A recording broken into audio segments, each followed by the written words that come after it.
¿Cómo están? Buenas noches. Bueno, ahora que he vuelto a la soltería y que por lo tanto tengo un poco más de tiempo libre, estaba pensando en retomar este canal que abandoné hace ya varios años. No lo sé, creo que estoy en esta etapa de la vida en la que intento retomar mis pasiones. Tal vez sea la crisis de los 30, no lo sé. Este libro, llamado La Ruta de Hernán Cortés, lo compré en un tianguis de la Ciudad de México. Confieso que lo compré de forma apresurada pensando que eran cartas de relación. Pero bueno, servirá para el propósito. Yo disfruto mucho de las lecturas en ASMR y ya sea que te guste cómo escribe Fernando Benítez o que te aburra la historia, probablemente ambas cumplirán el propósito de distraerte, relajarte o dormirte.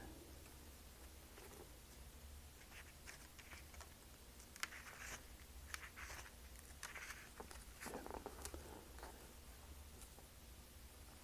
Capítulo 1. El mundo de nuestros días es una gran casa conocida minuciosamente, hasta en sus últimos rincones.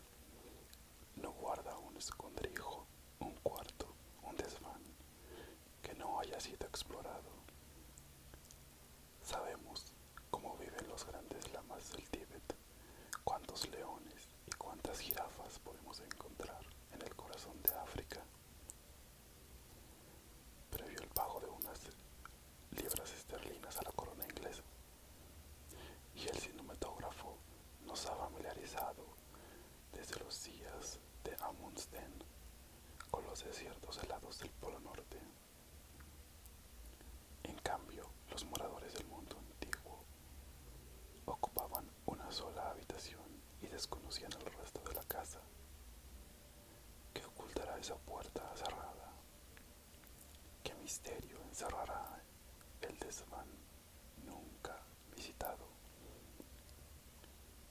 Alguna vez un huésped audaz emprendía un viaje escaleras arriba jugándose la vida, porque se trata, claro está, de una casa encantada, y volvía refiriendo historias fantásticas.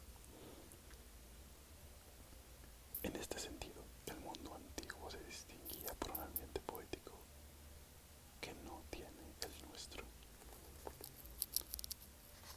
La tierra conocida se contraía a unas pocas naciones bien delimitadas. Para los griegos, los bosques germanos eran ya la barbarie, y para los romanos, el cercano oriente fue un manantial de turbadores secretos. Trasponiendo las fronteras de aquel pequeño universo, se iniciaba el reinado del misterio, un misterio profundo, incitante, generador de mitos, animado con seres extraños que tenían un ojo en el pecho y llevaban la cabeza en el brazo. Dragones, serpientes, poblaban los mares tenebrosos. Gigantes y unicornios defendían palacios de oro y esmeraldas. El canto de las sirenas embrujaba a los navegantes y los pájaros rock anidaban en valles inaccesibles, tapizados de enormes diamantes. Donde hay un misterio, siempre hay un poeta, y donde hay una tierra virgen, no puede faltar el aventurero que ofrece su vida a cambio de descubrirla. Lo que el hombre debe a la imaginación de los cuentistas no resulta fácil decirlo.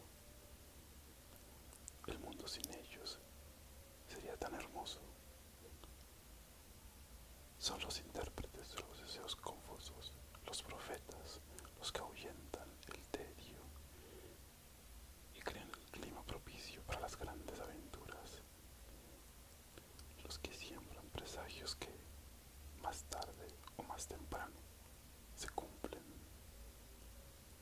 Los videntes y los soñadores que con solo la palabra hacen que el hombre, olvidado de su miedo y de su pereza, alcance tras el mito creado por su fresca y poderosa fantasía.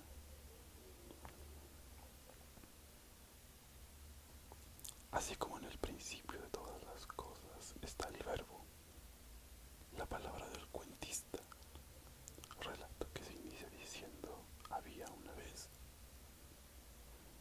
una vez, viejecitos que no podéis andar, una fuente de aguas milagrosas que volvía jóvenes a los ancianos. Había una vez, muchachos de valiente corazón, que os consumís en la miseria y vuestros tristes pueblos. Un gran señor, poseedor de un palacio de malaquita y de montañas de oro y de piedras preciosas. Había una vez ardientes varones que corréis inútilmente tras el amor sin encontrarlo nunca. Era una tierra de florestas y castillos edificados sobre nubes. Unas hermosas mujeres que andaban desnudas a caballo, disparando flechas certeras. El relator de cuentos, inventor de Allegories Stories, es un proteico. Puede tomar la figura de una anciana sentada al amor del fuego en una humosa cocina, la de un mendigo que, apoyado en su bastón, a cambio de un pedazo de pan, relata a los compradores del mercado leyendas de guerreros invencibles y lances de amor deshechos por la mano de la muerte, o la de un vagabundo que refiere su viaje por las tierras fabulosas de Gran Khan y, ante la incertidumbre de sus oyentes, rasga sus harapos de los que escapan oro y diamantes. Al parecer, la magia del cuentista termina cuando la última palabra del relato muere en sus labios. El grupo de curiosos se disuelve y el encantador de almas, tomando sus alforjas, emprende un nuevo viaje. Nada más lejos de la verdad. La historia no se pierde en el aire, sino que comienza entonces una nueva existencia, fructificando en los espíritus que ha fecundado. El joven apoya su cabeza en el marco de la ventana, contemplando el mar, camino de tantos mundos incógnitos. Bajo los aleros de las casas, las bohardillas se llenan de sueños, y un día ese joven, en compañía de otros locos, se pone en marcha hacia el misterio, en el norte y en el sur, en el este y el oeste. A la tierna luz del alba, las grandes aventuras inician temprano. Silenciosas barcas se hacen a la mar, pequeños grupos de vagabundos se pierden entre el polvo de los caminos. La imaginación, como un genio infatigable, acelera el discurrir del tiempo. Entonces, el comerciante no era ese sedentario personaje que pesaba el oro con sus balanzas falsas sin salir de su casa, sino un alegre marinero, un aventurero audaz que cruzaba los desiertos y mares en busca de raras mercancías. Cada paño de seda, cada perla, cada grano de pimienta,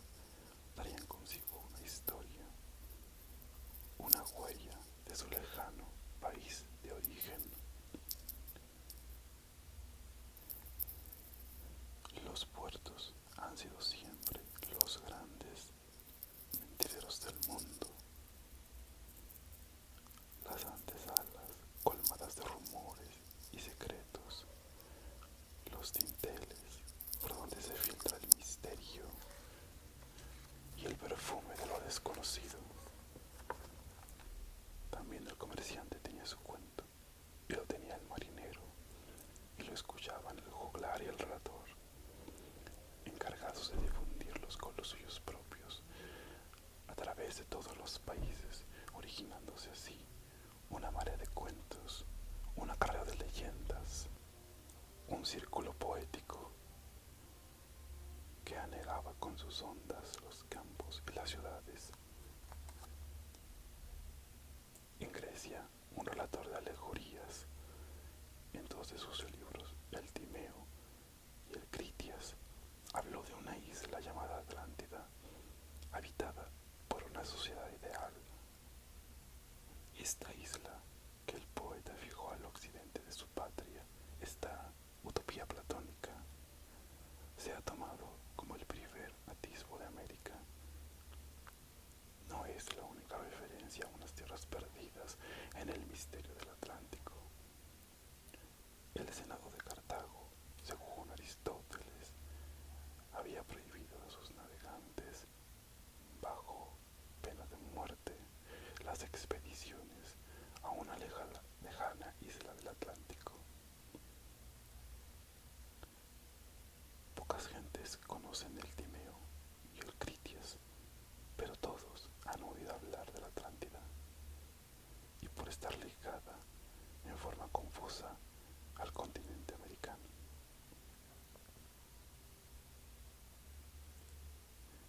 Mientras el apólogo moral de esa clásica isla de los pingüinos caía en el olvido, los eruditos llenaron bibliotecas tratando de descifrar el misterioso origen de la Atlántida.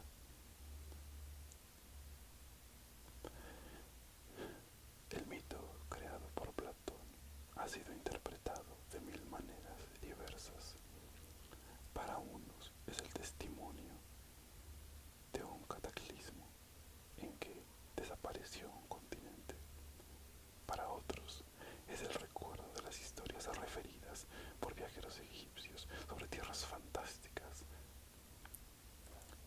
Para otros, en fin, no es más que la idealizada visión del Asia presentida hacia el occidente. En la Edad Media, lo que pudo muy bien ser una lección de moral se tomó como lección de geografía. La legendaria Atlántica, la Antilia, fue objeto de apasionadas persecuciones y se la presentó en diversos mapas, bajo distintas formas, por más de un siglo y medio. Platón había hecho la primera señal del Nuevo Mundo. Prendió una hoguera anunciando su presencia, y todavía un milenio más tarde seguía encendida en las profundidades del mar tenebroso, atrayendo las miradas de los hombres. El descubrimiento de América descifró la señal. Platón era un profeta. Sin embargo, Colón, el propio descubridor, no le concedía al filósofo griego ningún crédito. Para él, el ángel de la Anunciación americana fue Isaías. Ya dije, escribió en su diario, que para la ejecución de la empresa de las Indias no me aprovechó razón, ni matemática, ni mapamundos. Llanamente se cumplió lo que dijo Isaías. Platón o Isaías lo mismo da. Los dos presintieron la existencia de tierras al occidente de Europa, y los dos visionarios tuvieron al fin la razón. América se descubrió en el rumbo indicado por ellos. No se cumplió también la profecía de Séneca, esa profecía clara y rotunda que ningún historiador respetable deja de criticar nunca. Son de la Medea, estos versos. Venint annis saecula seris, quibus oceanus, vincula rerum laxet, et ingens pareat de tellus, divisisque novus, de tegat orbes, neosit terris ultima file. Vendrán siglos de aquí a muchos años en que el océano aflojará las ataduras de las cosas y aparecerá gran tierra, y Tifis, la navegación, descubrirá nuevos mundos, y no será Tile la última tierra. Tile o Tule, como quieren otros, había dejado de ser el confín del mundo. La profecía era más perfecta que la de Platón, porque el poeta cordobés no se cuidó de indicar el lugar por el que la tierra se ensancharía.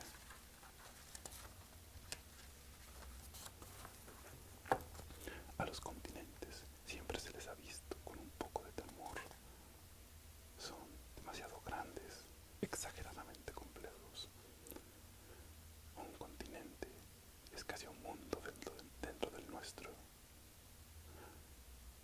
Una rareza, una invención increíble.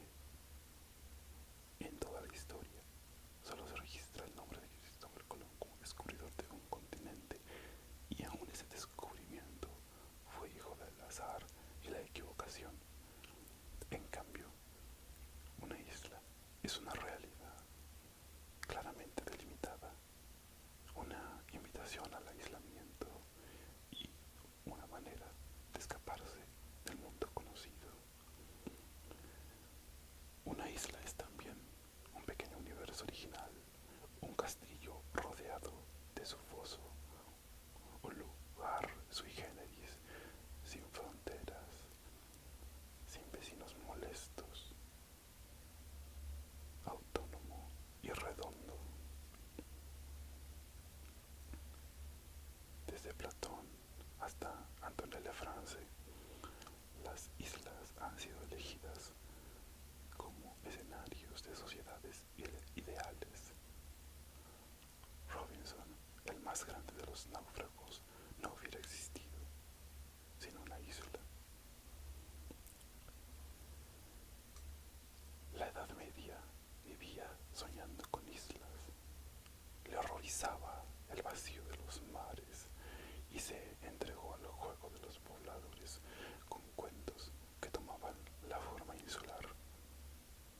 Los cartógrafos, valiéndose de los relatos de marinos y mercaderes, componen unos mapas mitológicos con sus ciudades, sus gigantes, sus enanos, sus monstruos y sus océanos habitados por serpientes descomunales y tentadoras sirenas.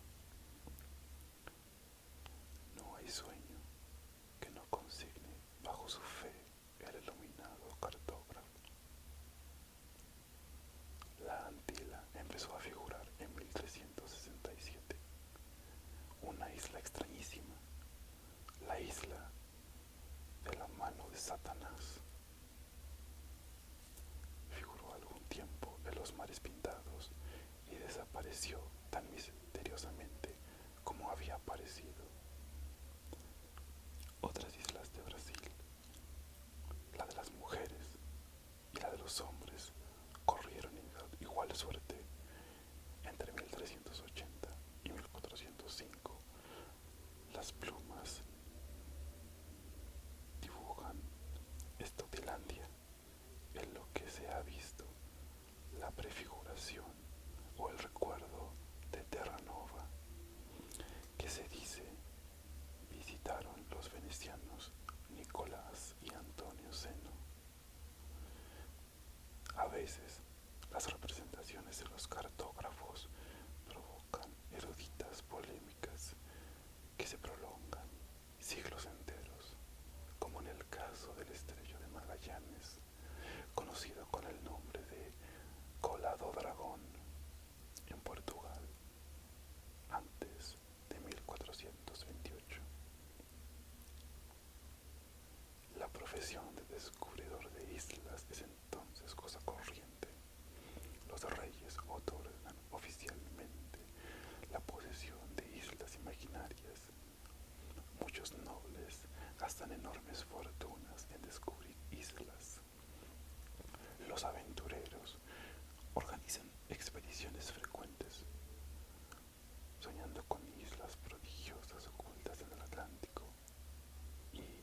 hasta se nombran gobernadores de islas que únicamente figuran en cartas de marear. Los cruzados forjan a su vez un personaje fantástico que, por varios siglos, dio mucho de qué hablar a los europeos. Era este el fabuloso Preste Juan de las Indias, príncipe mogol convertido al cristianismo, de cuya tiara, cuajada de piedras preciosas, algunos obispos ofrecieron testimonios detallados. Dos productos típicos del medioevo fueron las islas de San Balandrán y la de las 7 ciudades que más tarde se buscaron en las cercanías de América.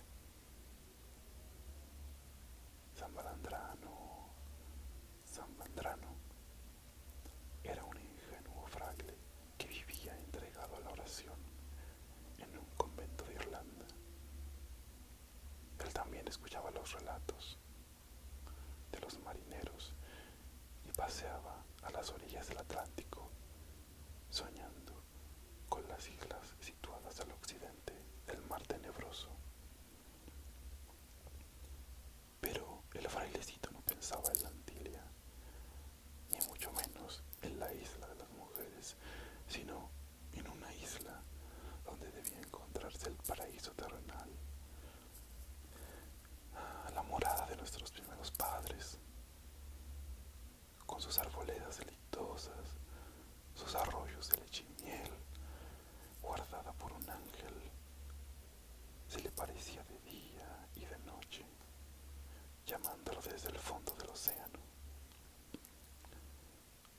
San Balandrán, al fin, no pudiendo combatir el hechizo, se hizo a la mar en una frágil barca, acompañado de otro fraile que le alcanzó la santidad, llevando la Biblia como única derrota. Después de muchos días de navegación, nuestros frailes llegaron a una isla donde encontraron un descomunal gigante dormido. Empleando eficaces exorcismos, logró San Balandrán romper el maleficio y despertar al gigante. El desmesurado ser, el santo irlandés, no alcanzaba el tamaño de su dedo meñique. Agradeciendo de que lo hubiera liberado de un sueño que ya se prolongaba 4 siglos, convirtiéndose al cristianismo, y aún se ofreció a mostrarle la isla de oro situada en las cercanías. Aceptada la oferta, el buen fraile volvió a tomar su barca, esta vez remolcada por el gigante dormilón, a quien llegaba el mar a la cintura. Una poca distancia San Balandrán quedó deslumbrado. Un islote de oro, emergía de las aguas, brillando cegadoramente. Luego que la barca ganó la orilla dorada y tersa, produciendo un sonido metálico, San Balandrán cayó de rodillas en el trolingote y estaba elevando sus preces al Señor en acción de gracias, cuando la isla, creada por el diablo, comenzó a hundirse. Espantado, San Balandrán, diéndose prisa en volver a su barca. Muy a tiempo, en un instante, la isla maldita desapareció entre las olas, dejando como una ballena que se sumerge un leve remolino coronado de espuma. De la misma manera, la isla del gigante dormido y la isla de San Balandrán desaparecieron del mundo de la cartografía.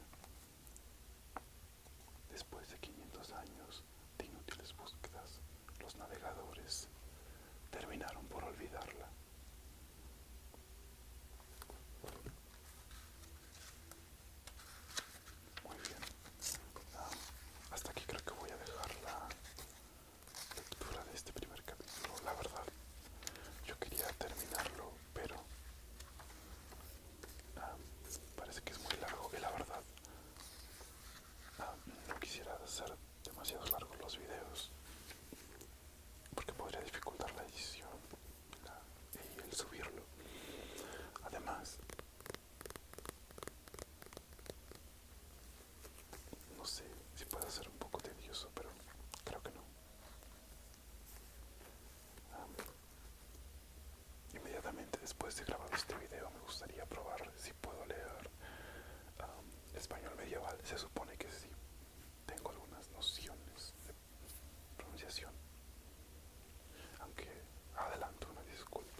será una acción original el leer un libro de, de ese tipo. Muy bien, pues muchas gracias por haberme escuchado. Si esto les pareció relajante o interesante de alguna forma, pueden ponerme en los comentarios que siga la lectura de este libro. Y bueno, disculpen las imprecisiones históricas que aparecen aquí. El libro fue originalmente escrito en 1950, así que vendrán algunas cosas políticamente incorrectas. Pero bueno, esas son minucias. Espero que les haya gustado. Espero que descansen.